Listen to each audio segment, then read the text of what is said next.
वर्तमान समय में हम काफी हद तक डिजिटल टेक्नोलॉजी पर डिपेंड रहते हैं। इसके साथ ही दुनिया भर में मेमोरी स्टोरेज लगातार बढ़ रहा है, जो कि एक चिंता का विषय है। इसीलिए अब दुनिया भर के साइंटिस्ट डेटा स्टोरेज करने के लिए डीएनए के उपयोग पर काम कर रहे हैं, क्योंकि ये टिकाऊ है और सैकड़ों हजारों लाखों वर्षों तक सुरक्षित रहता है। पृथ्वी पर हमें 7 लाख साल पुराना ऑर्गेनिक डीएनए बिल्कुल सुरक्षित मिला है। अगर हम माइक्रोसॉफ्ट के डीएनए स्टोरेज सिस्टम की बात करें तो माइक्रोसॉफ्ट इंसानों या जानवरों से डीएनए लेने के बजाय ट्विस्ट बायोसाइंस जैसी कंपनीज द्वारा बनाए गए सिंथेटिक डीएनए का इस्तेमाल करता है। दरअसल डीएनए किसी इंसान या पौधे को बनाने वाली सभी आवश्यक जानकारियों को अपने में स्टोर्ड रखता है। इसीलिए वैज्ञानिक अब डिजिटल डेटा को स्टोर करने के लिए डीएनए को एक विकल्प के तौर पर देख रहे हैं। अब सवाल ये उठता है कि डीएनए में डेटा स्टोरेज की जरूरत ही क्यों पड़ रही है। दोस्तों, आज हम प्रतिदिन जितनी मात्रा में डेटा प्रोड्यूस कर रहे हैं उसे सहेज के रखने के लिए हमारे पास सफिशिएंट स्टोरेज नहीं है। ऐसे में हजारों सालों की ह्यूमन डेवलपमेंट से जुड़ी तमाम इंपॉर्टेंट इंफॉर्मेशन या डेटा को सेफ रखने के लिए हमें ज्यादा स्टोरेज कैपेसिटी की जरूरत है। इसके अलावा अगर हम भारत की बात करें तो भारत डिजिटल कंज्यूमर्स के लिए सबसे बड़े मार्केट के रूप में उभर कर सामने आया है। भारत में कैशलेस इकोनॉमी बढ़ने के साथ साथ स्मार्टफोन पर बढ़ती हमारी डिपेंडेंसी को देखते हुए डीएनए डेटा स्टोरेज टेक्नोलॉजी बहुत जल्द भारत में भी संभव होने वाली है। मैकिन्से की एक रिपोर्ट के मुताबिक 2018 तक भारत में 560 मिलियन इंटरनेट कस्टमर बन चुके हैं, जो चीन से दूसरे नंबर पर हैं। Agricultural, education, energy, financial service, health, logistics, retail और गवर्नमेंट सर्विसेज के साथ भारत डिजिटलीकरण के क्षेत्र में तेजी से कदम बढ़ा रहा है। इसीलिए इसमें $10 बिलियन से $150 बिलियन की वृद्धि 2025 तक बताई जा रही है, जिससे एक तरफ विकास तो तेजी से होगा, लेकिन इससे जनरेट होने वाले डेटा का स्टोरेज करना अब हमारे लिए चुनौती साबित होगा। इन सब बातों को ध्यान में रखते हुए ये संभव है कि हमें प्रेजेंट टाइम में डेटा स्टोरेज टेक्नोलॉजी पर अल्टीमेटली रिकंसिडरेशन करने की आवश्यकता होगी, क्योंकि जितना डेटा स्टोरेज हमारे सामने जनरेट होता जा रहा है वो पहले से ही हमारे सामने एक चैलेंज के रूप में उपस्थित है। वर्तमान समय में डेटा स्टोरेज करने की क्या क्या डिवाइसेस हैं और टेक्नोलॉजीज हैं, आइए जानते हैं। स्टोरेज डिवाइस कंप्यूटर हार्डवेयर का वो भाग होता है जिसका इस्तेमाल किसी भी डेटा या एप्लीकेशन को स्टोर करने, पोर्ट करने, डेटा फाइल को एक्सट्रैक्ट करने और डेटा का एक्सचेंज करने के लिए किया जाता है। इसमें डेटा को परमानेंटली या टेम्परेरी रूप से रखा जाता है।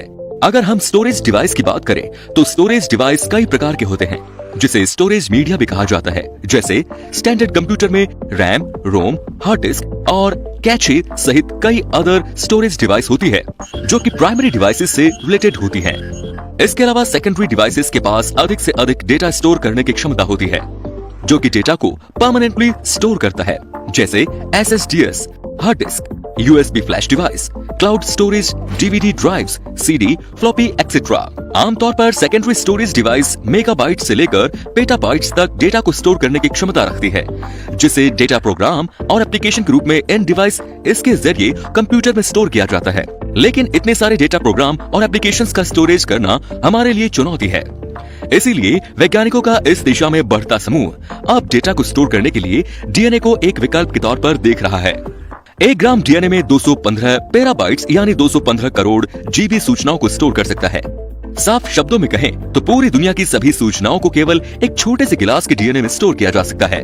माइक्रोसॉफ्ट के प्रिंसिपल और रिसर्च मैनेजर कैरन स्ट्रॉस ने कहा कि ये सब बिट्स ट्रांसफर बेस्ड टेक्नोलॉजी है, क्योंकि हर 2 बाइट्स 4 डीएनए न्यूक्लियोटाइड्स में से एक तब्दील हो जाते हैं। जब हम डीएनए को रीड कर सकते हैं तो इसमें स्टोर होने वाले डेटा को भी आसानी से रीड कर पाएंगे। इसीलिए ये डेटा स्टोरेज का एक रेलेवेंट मींस है। वहीं कोलंबिया यूनिवर्सिटी के यनीव एलिश ने बताया कि डीएनए समय के साथ कभी कम नहीं होगा। कैसेट टेप और सीडी के जैसे डीएनए कभी नष्ट नहीं होगा। न्यू टेक्नोलॉजी डेवलपमेंट के कारण डीएनए डेटा स्टोरेज के लिए बड़ी क्षमता साबित हो सकता है। इसी क्रम में आगे बढ़ते हुए हार्वर्ड यूनिवर्सिटी के researcher George church DNA data storage की एक्रीडिएशन पर काम करते हुए 52,000 शब्द वाले एक किताब को एनकोड करके इसके स्टोरेज पर रिसर्च कर रहे हैं। भविष्य में डीएनए में डेटा स्टोरेज करने की प्रक्रिया बहुत जल्दी संभव होने वाली है। वैज्ञानिकों द्वारा पिछले कई वर्षों में डीएनए का उपयोग करके सैकड़ों मेगाबाइट डेटा को एनकोड किया गया है। इसमें धरती पर मौजूद हर चीज की जानकारी स्टोर की जा सकेगी। 1 ग्राम डीएनए में 215 करोड़ जीबी डेटा स्टोरेज की क्षमता होती है। संभावना है कि साल 2024 तक इंसान से जुड़ी तमाम जानकारी डीएनए के एक छोटे से भाग में स्टोर की जा सकेगी। आने वाले कुछ वर्षों में डीएनए स्टोरेज से दुनिया के 30% डिजिटल व्यवसाय जुड़ने की उम्मीद है। 1 टेराबाइट वाली हार्ड डिस्क भी कोई 250 फिल्मों से भर जाती है। लेकिन आपको ये जानकर ताज्जुब होगा कि डीएनए डेटा स्टोरेज एक ऐसा विकल्प है जिसमें दुनिया भर में बनी हुई अब तक की सारी फिल्मों को स्टोर किया जा सकता है। इंसान का डेटा सेव करने के लिए यूएसबी स्टिक, हार्ड ड्राइव या मैग्नेटिक टैप जैसी अरबों डिवाइसेस चाहिए, लेकिन 2 यंग साइंटिस्ट्स डीएनए के जरिए डेटा स्टोरेज की दुनिया में क्रांति लाने में जुटे हैं। दरअसल कैलिफोर्निया के 2 रिसर्चर और माइक्रोबायोलॉजिस्ट ह्यूजन पार्क और नाथानियल रोक ने इन्फिनिट इंफॉर्मेशन को जमा करने का एक ऐसा अनोखा तरीका ढूंढ लिया है जो डेटा स्टोरेज की दुनिया में क्रांति लाने वाला है। इन दोनों ने मिलकर बायोटेक स्टार्टअप नाम की एक कंपनी खोली है। इसके बारे में बात करते हुए माइक्रोबायोलॉजिस्ट ह्यूजन पार्क कहते हैं कि अगर आप इसे डीएनए में स्टोर करें तो हम सबके शरीर में इतने डीएनए हैं कि सारी की सारी इंफॉर्मेशन इजीली स्टोर की जा सकती है। अब सवाल ये उठता है कि डीएनए में डेटा को कैसे स्टोर किया जा सकता है। ह्यूजन पार्क और उनके साथी नाथानियल रोक इन ढेर सारी इंफॉर्मेशन को डीएनए में स्टोर करना चाहते हैं। इसके लिए वो एंजाइमों की मदद से डीएनए स्टोरेज वाले बिल्डिंग ब्लॉक्स बनाना चाहते हैं, ऐसे पैटर्न जिसमें खास जानकारी जमा की जा सके। नाथानियल के अनुसार एक छोटी सी ट्यूब में 1 किलोबाइट इंफॉर्मेशन बड़े आराम से आ सकती है। उन्होंने छोटे से ट्यूब में एक कविता की लाखों प्रतियां रखी हुई हैं। इसके बारे में उनका कहना है कि अक्षरों के बीच की जगह में 8 बिट नंबर हैं। हम इसे डीएनए पर एनकोड करते हैं। हम 0 और 1 के बीच के स्ट्रिंग को AGCTA के स्ट्रिंग में बदलते हैं। हम एक सॉफ्टवेयर बना रहे हैं जिसमें ये मैपिंग होगी। इसका मतलब ये है कि ये युवा वैज्ञानिक पहले से तैयार डीएनए का समूह बनाकर फिर इसमें कॉम्बिनेशनल एंजाइमेटिक रिएक्शन करते हैं ताकि डीएनए उस मैसेज में बदल जाए जिससे हम एनकोड करना चाह रहे हैं, जो कि एक बहुत सस्ता तरीका साबित होने वाला है जिसकी मदद से आप इनफिनिट इंफॉर्मेशन को स्टोर कर सकते हैं। और अगर डीएनए को फ्रीज किया जाए तो ये बहुत लंबे समय तक सेफ भी रहता है। हो सकता है ये लाखों वर्ष तक सुरक्षित रहे। डीएनए तो आसानी से कॉपी भी हो जाता है। इसी क्रम में माइक्रोसॉफ्ट ने भी अपने कदम बढ़ा दिए हैं। माइक्रोसॉफ्ट भी एक ऐसी तकनीक लेकर आ रहा है जिसके तहत डीएनए में डेटा स्टोर किया जा सकेगा, क्योंकि ढेर सारी सूचनाओं को एक छोटी सी जगह में स्टोर करने का सबसे अच्छा और सस्ता तरीका अभी मैग्नेटिक टैप है, जिसमें किसी भी डेटा को 30 साल तक रखा जा सकता है। लेकिन अब डेटा जनरेट विस्फोट स्तर पर पहुंच चुका है, इसीलिए माइक्रोसॉफ्ट के कंप्यूटर आर्किटेक्ट भी डीएनए जैसे बायोलॉजिकल मटेरियल पर काम कर रहे हैं। योजना के मुताबिक भारी मात्रा में डिजिटल सूचनाओं को कनेक्ट करके सुरक्षित रखने की योजना है, क्योंकि इसकी क्षमता एक बहुत ही छोटी जगह में 70 वर्षों से भी ज्यादा समय के लिए डेटा सुरक्षित रखा जा सकेगा। माइक्रोसॉफ्ट एक फोटोकॉपी आकार के उपकरण पर भी काम कर रहा है जो डीएनए स्टेटस में फाइलों, फिल्मों और दस्तावेजों को संग्रहित करके डेटा सेंटर्स में जगह लेगा। माइक्रोसॉफ्ट के अनुसार वॉशिंगटन यूनिवर्सिटी के रिसर्चर्स ने एक ऐसी मशीन बनाई है जो इलेक्ट्रिक बिट्स को डीएनए में इंक्लूड करती है। माइक्रोसॉफ्ट डीएनए स्टोरेज सिस्टम इंसानों या जानवरों से डीएनए लेने की बजाय ट्विस्ट बायोसाइंस जैसी कंपनीज द्वारा बनाए गए सिंथेटिक डीएनए का इस्तेमाल करता है।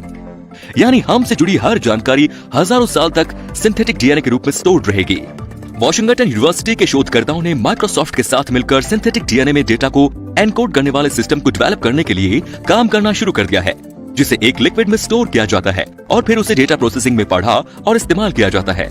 स्ट्रिंग के रूप में व्यक्त किए गए डिजिटल डेटा को डीएनए के बिल्डिंग ब्लॉक्स में तब्दील किया जाता है। जब सिस्टम को ये सभी जानकारी फिर से प्राप्त करने की जरूरत होती है तो फिर इसमें अदर केमिकल्स के माध्यम से इस लिक्विड को एक माइक्रो फ्लूइडिक पंप में डाला जाता है जो डीएनए सीक्वेंस को रीड करता है और इसे वापस इंफॉर्मेशन में चेंज करता है, जिसे हमारा कंप्यूटर समझ सकता है।